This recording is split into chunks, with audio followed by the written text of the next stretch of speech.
დღეს კიდევ ერთი სტუდენტი დააკავეს ინსტიტუტის ეზოში. ვითომ როცა ლექციები დამთავრდებოდა, მაშინ არ შეიძლებოდა დაკავება, საერთოდ აბანძებენ უნივერსიტეტებში და ინსტიტუტში პოლიცია, ვერცეთ ქვეყანაში, ვერცეთ ოდნავ ნორმალურ ქვეყანაში არ შედის სასწავლო პროცესის დროს. ამნაირი რამე არ არსებობს, არსად. და რა ვიცი, გონია მე-17 საუკუნეშიც არ არსებობდა. საქართველოში ხო ყველაფერი მოსულა ამ დედააფეთქებულების გარამ კიდე. მე დარწმუნებული ვარ, რომ ეს ხელისუფლება მალე დამთავრდება და აუცილებლად დადგება საკანონმდებლო ცვლილებაში შეტანა იქნება, ან ახალი კანონის მიღება იქნება საჭირო. და როდესაც ხელისუფლება შეიცვლება, ეს ბავშვები გამართლებიან, კომპენსაციას მოითხოვენ.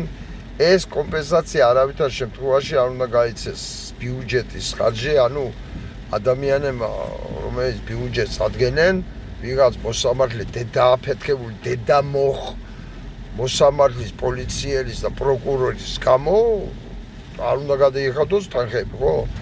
ყველა ეს თანხა იმ ცეკვავაა თუ ვიწყათ დედის თქმა არის პოლიციის მოსამართლე, რომელმაც ორდღიანი პატიმრობა მიუსაჯა ამ ბავშვს.